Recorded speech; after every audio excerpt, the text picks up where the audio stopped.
இருமணம் உள்ளவன், அதான் இருமணம் உள்ளவன்னா சந்தேகப்படுவன், 2 மனம் டூயல். இருமணம் உள்ளவன் தன் வழிகளெல்லாம் நிலையற்றவனாக இருக்கிறான். அப்படியே 19 வசனம். ஆகையால் என் பிரியமான சகோதரரே, யாவரும் கேட்கிறதுக்கு தீவிரமாயும் பேசுகிறதற்கு பொறுமையாயும் கோபிக்கிறதற்கு தாமதமாயும் இருக்க கடவுள். முதல்ல கேட்கறதற்கு தீவிரம் பாருங்க, பேசுகிறதற்கு பொறுமையா இருங்க.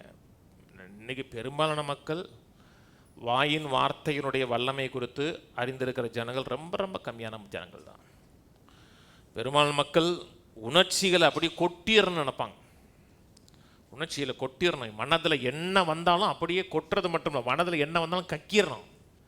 நம்ம வாந்தி வந்துச்சுன்னா வாந்தியை கண்ட்ரோல் பண்ண முடியாது, தெரியுமா? அதேமாதிரி சிலருக்கெல்லாம் வாயில் வார்த்தை வந்துச்சுன்னு வச்சுங்களேன், கண்ட்ரோலே பண்ண மாட்டாங்க. அப்படியே வந்த உடனே அப்படியே வாந்தி பண்ணிடுவாங்க. யார் நிற்கிறான், என்ன நிற்கிறான், அவன் பேசலாமா பேசக்கூடாதா, வந்த உடனே அப்படியே வாந்தி பண்ணுறது.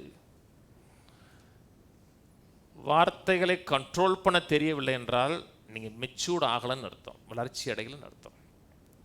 மக்கள் சொன்னாங்க, நீ என்றதெல்லாம் பேசு, யோசிக்கிறதெல்லாம் பேசு, அப்போ தான் உணர்வுலாம் கொட்டி தீத்துரு. என்ன ஆகும்? ஒன்றும் ஆகாது. திரும்பி இன்னொரு கொட்டுறதுக்கு இன்னும் கொஞ்சம் வரும். ஆண்டவர் பற்றி படித்து பாருங்கள். ஆண்டவர் எந்த இடத்துலையும் உணர்வுகளை பேச மாட்டார். உன்னை உருவாக்குறார், உன்னை வடிவமைக்கிறார், இல்லாட்டா ஒன்று மறுசீரமைக்கிறார், இல்லாட்டா சுகமாக்குறார், சிருஷ்டிக்கிறார். தன்னோட அன்பை பற்றி பேசுகிறார். இஸ்ரவேலே உன்னை எப்படி நேசிச்சேன்னு தெரியுமா, உனக்கு என்ன செஞ்சேன்னு தெரியுமா, எல்லாம் பேசுகிறார். ஆனாலும் தன்னுடைய ஃபீலிங்கை குறித்து கவலையை குறித்து பேசி அவர் நொந்துக்கிட்டு இல்லை. வேதம் சொல்லுகிறது நாம் தேவனுடைய சாயல்ல தேவனுடைய ரூபத்தில் போல இருக்கும். வேதம் சொல்லுது பி இமிட்டேட்டர்ஸ் ஆஃப் காட்ன்னு இருக்கு. தேவனை பிரதிபலிங்கன்னு இருக்கு. தேவன் உணர்ச்சிகளை பேசல, விசுவாசத்தை பேசுறாரு. தேவன் பேசுறதெல்லாம் நடந்துச்சா? நம்ம பேசுறதெல்லாம் நடக்குமா? நடக்கும், ஆனா நடக்கல. ஏன் நடக்கலன்னா நம்ம ட்ரெயின் பண்ணல. நம்ம அந்த விதத்தில் நம்மை பயிற்சிவிக்கல, அந்த விதத்தில் நம்ம பழகலை, அதை நம்ம எதிர்பார்க்கவும் இல்லை. அநேக மக்கள் அதெல்லாம் நடக்குமா நம்புறதும் கிடையாது. ஏன்னா வாயில் வந்ததெல்லாம் பேசுவாங்க, என்ன பிரச்சனை வந்தாலும் பேசுவாங்க, என்ன கவலை வந்தாலும் பேசுவாங்க, என்ன சோகமாக இருந்தாலும் பேசுவாங்க. கீழே வாசிப்போம், 21 வாசிப்போம். ஆகையால் நீங்கள் எல்லா விதமான அழுக்கையும் கொடிய துர்க்குணத்தையும் ஒழித்து விட்டு உங்கள் உள்ளத்தில் நாட்டப்பட்டதாயும் உங்கள் ஆத்துமாக்களை ரட்சிக்க வல்லமை உள்ளதாயும் இருக்கிற வசனத்தை சாந்தமாக ஏற்றுக்கொள்ளுங்கள். அல்லாமலும் நீங்கள் உங்களை வஞ்சியாதபடிக்கு திருவசனத்தை கேட்கிறோம் மாத்திரமல்ல, அதன்படி செய்கிறோம்லாம் இருங்கள். வஞ்சிக்கப்படுகிறோம்னா என்ன அர்த்தம்? நம்ம ஏமாறோம் நமக்கு தெரியாதுன்னு அர்த்தம். திருவசனத்தை கேட்டு அதன்படி செய்யலைன்னா நம்ம ஏமாந்துக்கிட்டு இருக்கோம், நம்ம தெரியாமையே ஏமாந்துக்கிட்டு இருக்கோம்னு அர்த்தம். கீழே எண்ணத்தினாலில் ஒருவன் திருவசனத்தை கேட்டும் அதன்படி செய்யாதவனானால் கண்ணாடியிலே தன் சுபாவ முகத்தை பார்க்கிற மனுஷனுக்கு ஒப்பாய் இருப்பான்.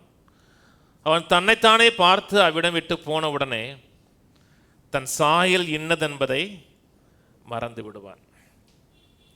இதேமாதிரி சர்ச்சுக்கு வாரீங்க, அல்லது 1 மணி நேரம் 2 மணி நேரம் கர்த்தருடைய வார்த்தையை கேட்குறீங்க, அதாவது கவனம் செலுத்தி வசனத்தை கேட்குறீங்கன்னா அப்போ நீங்கள் ஆவிக்குள்ளாகிறீர்கள்னு அர்த்தம். ஆவி மண்டலத்தோடு நீங்கள் கனெக்ட் ஆகிறீங்கன்னு அர்த்தம். நீங்கள் ஆவிக்குள்ளாகிறீங்கன்னா மயக்க நிலைக்கு போயிட்டீங்கன்னு அர்த்தம் கிடையாது. சில நேரத்தில் பிரசங்கம் பண்ணும்போது சிலர்லாம் மயக்க நிலைக்கு போவாங்க,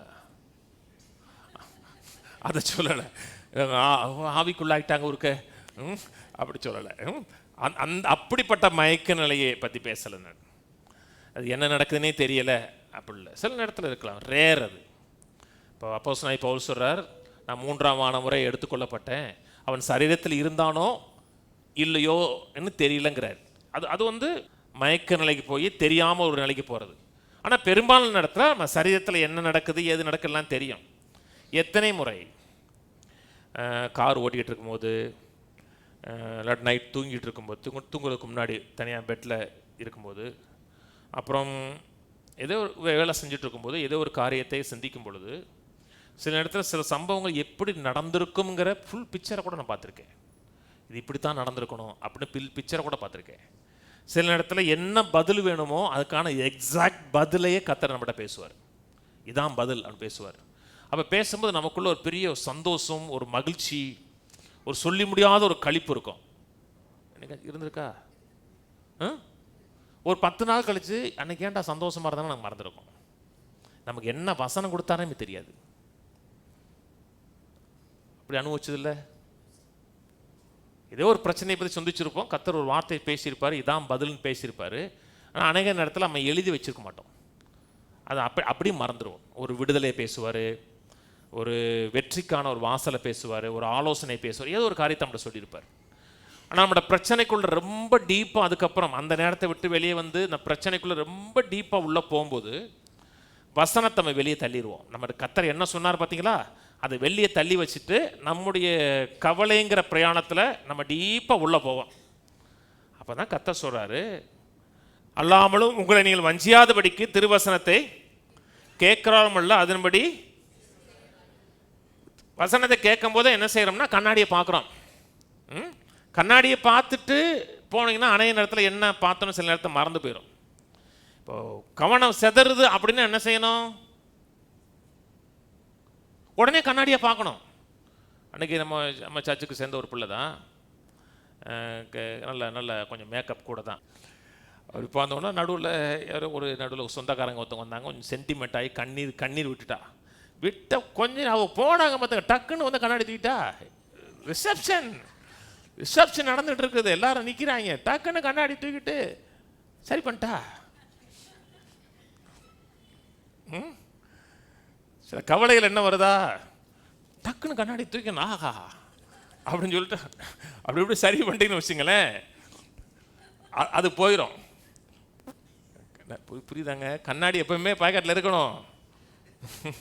இந்த கண்ணாடி வச்சுட்டு ஆஹா அது வேணாம் அப்படின்னு சொல்லிட்டு அப்படி மேக்கப் பண்ணிட்டு அப்படியே இதே பார்க்குறோம்னா அப்புறம் இதே பேச ஆரம்பிச்சிருவோம்.